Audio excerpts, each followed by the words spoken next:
শুধু বাংলাদেশই নয়, ইউনূস বিরোধিতা বাড়ছে দেশের বাইরেও। নিউ ইয়র্কে রাষ্ট্রপুঞ্জের সদর দপ্তরের বাইরে ইউনূসের বিরুদ্ধে বিক্ষোভ দেখান বাংলাদেশিরা।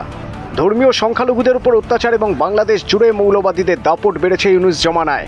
স্বাভাবিকভাবেই ইউনূস বিরোধিতা বেড়েছে সর্বত্র। আমেরিকায় বিক্ষোভকারীদের জমায়েত থেকে শোনা যায় ইউনূস পাকিস্তানি, উনি পাকিস্তানে চলে যান।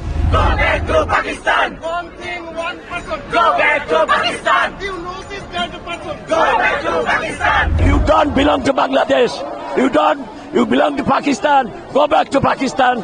এরই মাঝে বিদেশি ঋণে কোপ পড়েছে বাংলাদেশে। বেঁধে দেওয়া হলো সিলিং, চাইলেই যত ইচ্ছে লোন আর নিতে পারবে না ইউনূসের বাংলাদেশ। এই প্রথম বিদেশি লোনের টাকা নেওয়ার সীমা বেঁধে দিল আন্তর্জাতিক অর্থ ভাণ্ডার। চাপ বাড়ল ঢাকার। নিউ ইয়র্কের রাষ্ট্রপুঞ্জের দপ্তরে যখন বক্তৃতা দিচ্ছেন মোহাম্মদ ইউনূস, তখন দপ্তরের বাইরে তার বিরুদ্ধে বিক্ষোভে ফেটে পড়েন আমেরিকায় বসবাসকারী বাংলাদেশিদের একাংশ।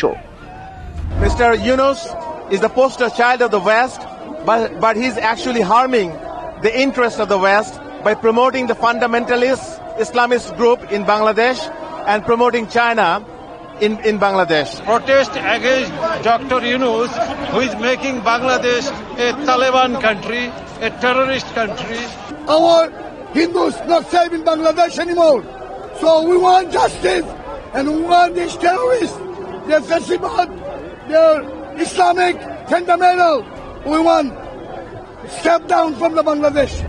বক্তৃতায় গত এক বছরে বাংলাদেশের সাফল্যের খতিয়ান তুলে ধরার সময় বিদেশের মাটিতেই ইউনূসের বিরুদ্ধে প্রতিবাদে সামিল হন তাঁর দেশেরই জনগণ। বিক্ষোভকারীদের দাবি, শেখ হাসিনা সরকারের পতনের পর বাংলাদেশে ধর্মীয় সংখ্যালঘুরা নিপীড়নের শিকার হচ্ছেন। সে দেশে মানবাধিকার লঙ্ঘন করা হচ্ছে বলে অভিযোগ করেন তারা।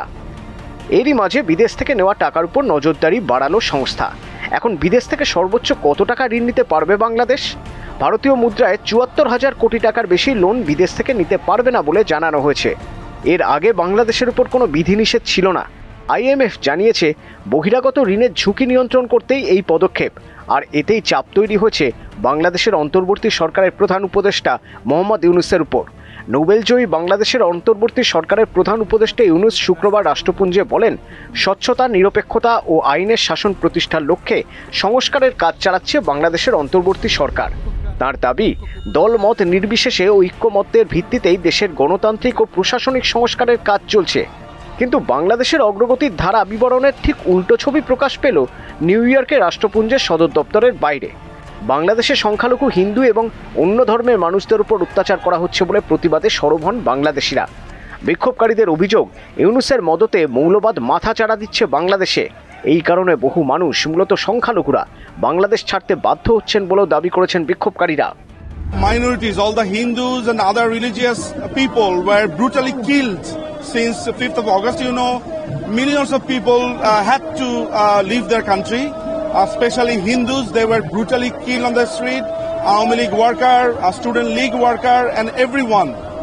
And you will be amazed to know that the blogger killer, one of the prominent or infamous blogger killer, Josimuddin Rahmani, was released by the army, and there was a joyous ceremony that time. So the man who had given life sentence been released on bail without showing any cause. একদিকে আমেরিকার মাটিতে ইউনূস বিরোধী প্রতিবাদ, আর অন্যদিকে IMF এর অর্থনৈতিক নজরদারি জোড়া ফলায় কার্যত কিছুটা ব্যাকফুটে ইউনূস। গত অর্থ বছরে $550 কোটি অর্থাৎ 48,000 কোটি টাকা ঋণ দেওয়ার কথা ঘোষণা করেছিল IMF। চলতি অর্থবর্ষে কোপ পড়েছে বাংলাদেশের ঘাড়ে। ৭৪,০০০ কোটি টাকার বেশি লোন বিদেশ থেকে নিতে পারবে না ঢাকা। বিদেশ থেকে নেওয়া টাকা কোথায় কিভাবে খরচ হচ্ছে বাংলাদেশে, তার উপর কড়া নজর রাখছে IMF।